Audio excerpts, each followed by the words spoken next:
boa noite, boa tarde, bom dia, queridos espectadores. Bem-vindos a mais um episódio de podcast O Crime Não Compensa. Hoje estamos novamente com os futuros advogados, os estudantes de direito Dimitri, Eduarda, Felipe e Kleder. Muito obrigado por comparecerem hoje. Estamos também com o Arthur, o nosso apresentador. É isso aí, né, Gabriel? Estamos aqui com ótimos estudantes de direitos, né, de direito, onde a gente possa ter um papo meio descontraído e mais leve, né? Onde a gente possa citar fatos históricos, também a gente pode falar da atualidade, né? E ter um papo descontraído.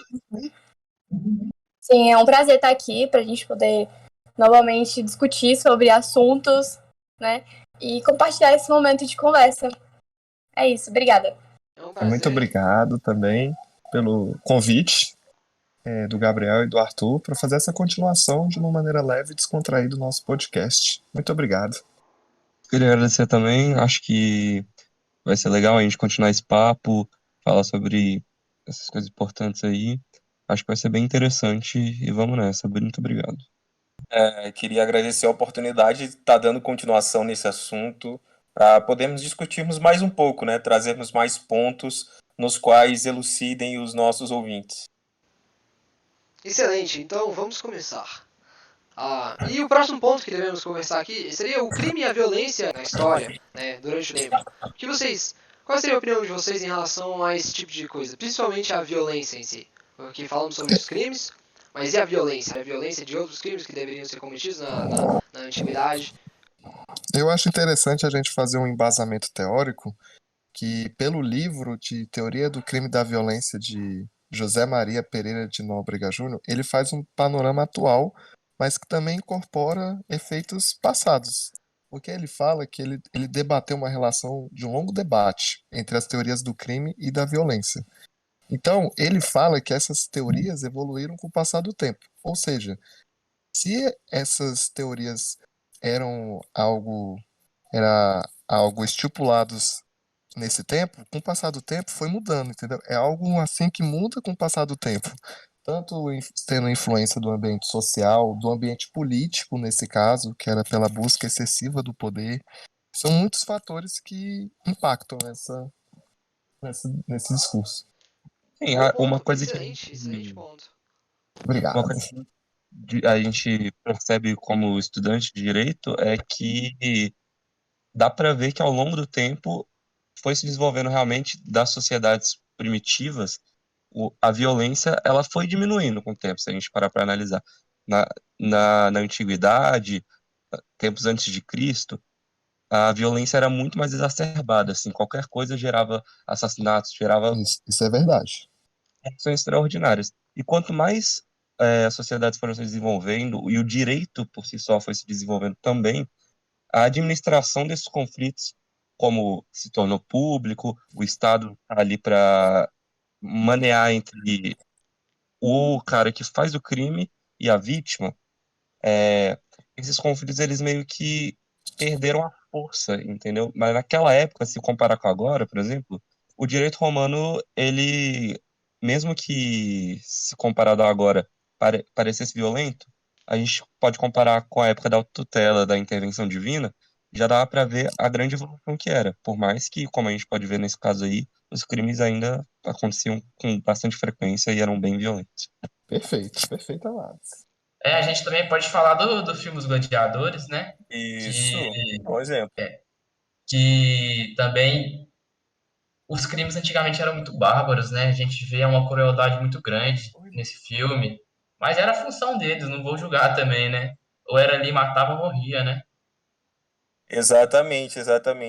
Nesse filme a gente pode perceber a questão da violência em Roma. Porque os gladiadores tinham muito essa questão do pão e do circo que existia do governo romano, então era o alimento e a diversão, e a violência era a diversão do povo romano. A gente podia ver isso no Coliseu. Então, tipo assim, o povo ia... O Coliseu era tipo um espetáculo, né? Digamos assim. Isso, era um espetáculo. Diria eu, é como se fosse um jogo de futebol no final de semana hoje. Exatamente. É como se fosse um clássico, um Fla-Flu. Um Um Flamengo e Atlético Cruzeiro, um Botafogo. Atlético Cruzeiro ali. Exatamente. Os nomes dos gladiadores Exatamente, eram exatamente. conhecidos. As pessoas sabiam quem era qual gladiador, o estilo de luta deles e quem iria ganhar. E um deles iria morrer. Um deles iria morrer, então era um Exatamente. espetáculo. Olha a estranheza disso. A gente pensa isso. Era uma batalha que todos sabiam que algum deles iria morrer, e mesmo assim o pessoal vibrava e gritava. Coisa que hoje em dia a gente pensa, tipo assim, como isso acontecia, entendeu? Então é Eu uma não, questão muito da violência. eu não sei se é Perfeito. tão porque o discurso de bandido bom, bandido morto existe, e naquela época era utilizado com bandido, né? Pra, Isso é verdade. Eram É isso, um bom ponto. os gladiadores que não, estavam na área ali eram prisioneiros de guerra. o, Escravos.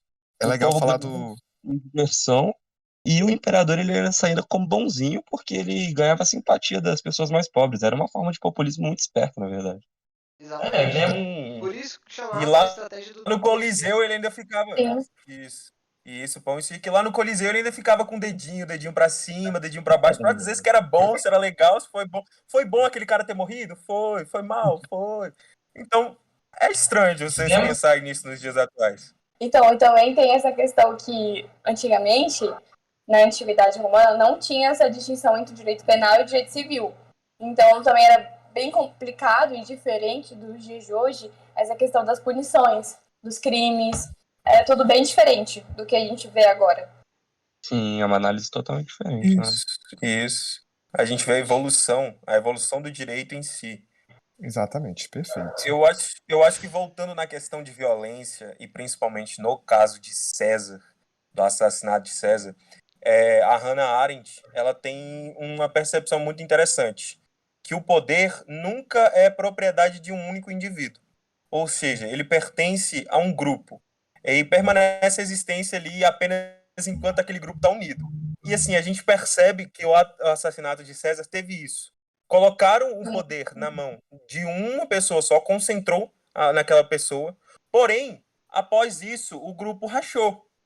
Ou seja, teve essa desunião ali e aí o poder se tornou uma questão de violência. Ou seja, a Exato. violência ela só se instala onde não existe o poder. E ela É, entende o poder, tipo assim, dessa maneira, entendeu? Perfeito. no texto dela sobre violência, ela deixa claro, né, que para ela, onde há violência, não há poder. Então, a gente poderia falar que durante todo esse governo de Júlio César, ele não teria poder realmente sobre as pessoas, porque ele utilizava sempre do poder do medo, da violência Sim, contra sim. E a todos. Exatamente. violência, ela traz que a violência nunca pode ser um fundamento do poder. Ou seja, um Isso. poder não pode ser baseado em uma violência, em um ato É, violento, em você ser violento. Porque é uma senão sempre vai dar algo errado ali. É por isso que veio a palavra da legalidade, né? Está de acordo com E a.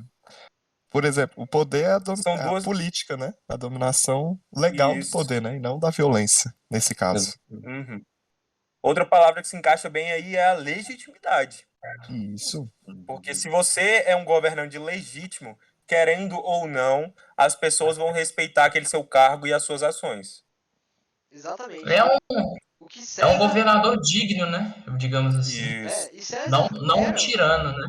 E César era um governador legítimo, não só pelo âmbito da ciência política, porque os senadores eles nomearam ele ditador, como ele também era ele carregava o cargo de pontífice máximo, que é o maior cargo religioso daquela época. Se você era o pontífice Exatamente. máximo, você tinha a aprovação dos deuses. Daí surge a Isso. ideia do deus imperador. César não chegou a ser perfeito. imperador, mas a ideia do pontífice máximo, do apoio dos deuses, era uma forma extremamente boa de trazer o apoio popular. O povo falava, os deuses estão com ele. Então, ele era legítimo em todos os aspectos. A história de César em si traz essa legitimidade para ele. O povo abraça ele, desde quando ele era comandante das legiões no exército, desde quando ele enfrentou os gauleses. Então, assim, tudo isso trouxe para ele uma legitimidade e uma, vamos dizer assim, uma graça para o povo. Digamos assim, antigamente, os cidadãos respeitavam muito heróis de guerras, Sim, Roma tinha muito comandantes. disso. Isso, comandantes. Também a questão dos deuses também, né? É muito forte nessa época. E isso, Exatamente. essa questão de Deus, a questão da religião, das religiões, sempre foi muito importante com essa questão de dar legitimidade ao poder. É Então, assim, tipo, nós percebemos nos dias, até nos dias da monarquia, ou na Idade Média, ou até nos dias atuais, vamos dizer assim. meio Perfeito. que meio que dava um mérito a mais ao cara. Por exemplo, ele Sim, é um herói sim. de guerra. é, Aí quando o cara fazia por exemplo, o imperador que a gente está falando sobre, fazia uma coisa grandiosa, digamos, o público falava que era uma coisa divina, não era uma coisa humana. Aí Isso. podemos ver que ele tinha um tom de superioridade Uma sobre os ênfase, outros. né? É uma Isso. influência muito grande. Perfeito. Novamente, perfeito. Então, mas, poxa, uma excelente conversa aqui que tivemos. Foi extremamente produtivo e extremamente informativo. Ah, algo mais que os senhores gostariam de falar para concluirmos esse podcast maravilhoso?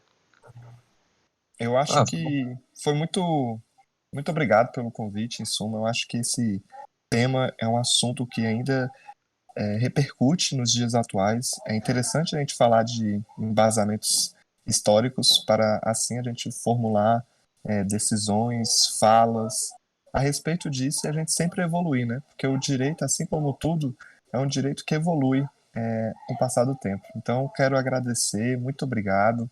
Foi um excelente papo de conversa e ansioso para os próximos convites. Muito obrigado.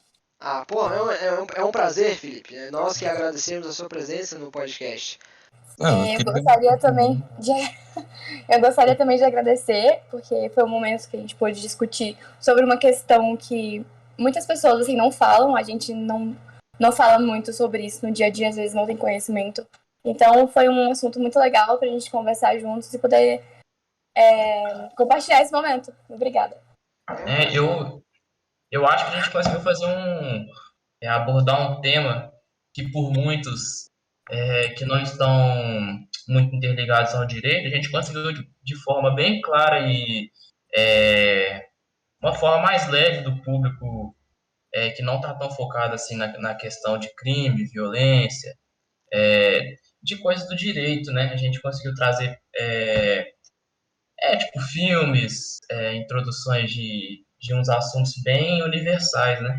Eu queria agradecer pelo papo, por todos vocês aqui, todo mundo, foi ótimo, acho que foi bem legal nas conversas, deu para esclarecer muitas coisas, é um assunto interessante que, bom, traz luz a muitas dúvidas que a gente tem de vez em quando, assim, acho importante a gente falar sobre isso, dessa maneira mais descontraída que a gente fez aqui, e acho que foi muito bom, muito obrigado aí. É um prazer. Então, é isso. Eu queria agradecer aqui a companhia de todos nesse ilustre podcast, nesse momento incrível, no qual nós tivemos essa oportunidade, né, de relatar esse caso, como trouxemos o caso de César, e trazer ali à tona a questão do direito penal, das qualificativas, de outras coisas em si, da questão da ciência política também, nós trouxemos muito bem isso. E é isso. Assim, eu só tenho a agradecer que a gente teve essa oportunidade de demonstrar esse assunto a todos com esse podcast, com essa discussão, e que essa discussão possa alcançar muitas pessoas e que nelas renovem a vontade, vamos dizer assim, de procurar esses casos e buscar ver como é a história, como é o crime e a violência através da história, como é a evolução do direito através da história e ver a importância que isso tem para a sociedade.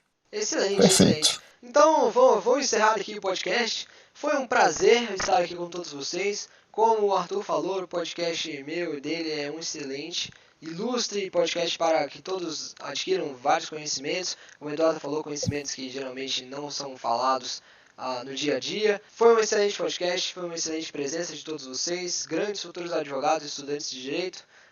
Muito obrigado a todos. E também cortando sua fala, Gabriel, só mais um ponto.